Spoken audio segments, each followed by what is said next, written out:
Welcome to this special live update. If you are waiting and watching this on the replay, you are in exactly right place. Just a few days ago, I published a video exposing the brutal corporate war and espionage scandal happening behind the closed doors of the Ferretti Group, the legendary Italian shipyard which produced Riva, Pershing, Custom Line and totally 7 brands. I told you about the Chinese state capital, the Czech billionaires, the Wall Street sharks and over 100 million pure cash sitting in their vault. I also told you that Ferretti CEO Alberto Galazzi was protected by Italian shield, his family ties to the legendary Piero Ferrari. Well, forget everything you thought that you knew. Over this past weekend, the Ferrari shield didn't just crack.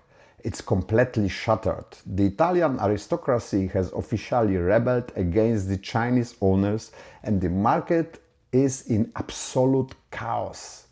Today I'm going to break down the events of April 2nd, why the 200 million takeover bid is falling on the stock market but winning in the boardroom, and what this means if you are currently buying a multi-million euro yacht. Let's get straight into the facts. Let's rewind to what just happened in the boardroom. Czech billionaire Karel Komárek and his investment group KKCG realized their initial takeover offer of 3.5 euro per share was not gaining traction. So they raised their stakes, offering 3.9 euro per share. Under Hong Kong takeover rules, they declared this was their absolute final offer. On April 2nd, the Ferretti board of directors sat down to vote on whether to recommend this new 3.9 offer to their independent shareholders. Now remember, the board is controlled by the Chinese state-owned Ferretti Group. The Chinese majority voted to reject the offer, it's quite obvious. But then, what's incredible happened? An open rebellion. Stefano Domenicali and the legendary Piero Ferrari, the son of the Enzo Ferrari, and the head of Ferretti's strategic product committee officially broke ranks. They vote against the Chinese majority. They issued a dissenting opinion officially recommending that independent shareholders should accept the Czech billionaire's offer. And where was the CEO Alberto Galazzi, Piero's Ferrari son-in-law? He strategically abstained from the vote, distancing himself from his Chinese bosses. So it was a really big surprise. But Piero Ferrari didn't just vote against the Chinese. He's jumping the ship now. According to the latest financial filings, Piero Ferrari is selling his entire 4.5 stake directly to Czech group KKCG.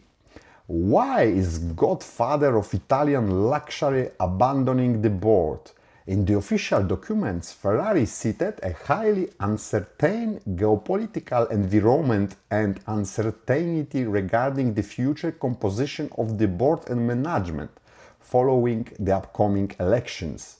Basically, Piero Ferrari knows a bloodbath is coming at the annual general meeting on May 14, and he prefers to take his cash now rather than deal with the bureaucratic paralysis of divided board. So, it's really surprising, but here is where the financial mechanics became absolutely fascinating. Karel Komárek just bought Ferrari's stake that pushes his total ownership from 14.5 up to around 19%, but his goal is almost 30%. He needs to buy another 10% from the public market through his 3.9 tender offer. Will he get it? I don't think so. The market has completely outsmarted him. As of today, Ferretti shares are trading at around 4.10 on the Euronext Milan. Why on the earth would any independent shareholder sell their shares to the Czech for 3.9 when they can open their brokerage app and sell them for 4.10 on the open market? They wouldn't, and the data proves it. Out of the 52 million shares KKCG wants to buy, they have received valid acceptance for only about 28,000 shares. This is a fraction of percent. The financial offer is falling apart. But don't let the stock market fool you. This isn't just about share prices anymore. This is about geopolitics. The Italian government, led by Prime Minister Giorgia Meloni, holds the ultimate trump card, the Golden Power Law.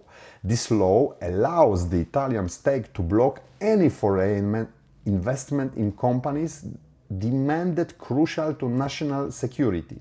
Since Ferretti builds fast patrol vessels for the Italian Coast Guard and military, they fall under this law. Last month, Rome officially approved Kaler Komarek's attempt to increase his stakes to 30%. They gave the Czech unconditional clearance. No blocks, no restrictions. They give them the green light. The Italian government is sending a massive unspoken message to Chinese. We prefer European billionaires holding our strategic asset over Chinese state-owned enterprises. Ferretti Group is now cornered. They have lost the Italian figurehead Piero Ferrari, and the Italian government is rolling out the red carpet for their European rival. Now, let's talk about you. If you are watching this, you might be an owner, a buyer, or someone with a 20 million deposit sitting in Ferretti accounts for a new custom line on Riva. Should you panic? No, in fact you should sleep very well tonight. Amidst all this boardroom backstabbing, Ferretti officially approved the 2025 financial results on March 31. The numbers are spectacular. They generate 1.23 billion in revenue, and the most critical numbers for any yacht buyer. They officially confirmed that they are sitting on exactly 111 million euro pure unspent net cash. The corporate suits in Milan might be playing Game of Thrones, but down in the shipyards of Ancona or La Spezia, the artisans are fully funded. Your yacht will be built, the global service network will be funded, the company is financially bulletproof. And this is the most important thing for all you guys who is planning to buy yachts from Ferretti. However, we need to look beyond today. What's happened if Italian visionaries like Mr. Galassi or Mr. Ferrari are permanently pushed out and this legendary shipyard falls into the hands of cold, calculating financial sharks and investors from Wall Street or Prague? This brings me to the end game, and I want to leave you without two major controversial theses. I want you to listen closely and I want you to debate this in the comments down below. Thesis number one, the short-term bloodbath.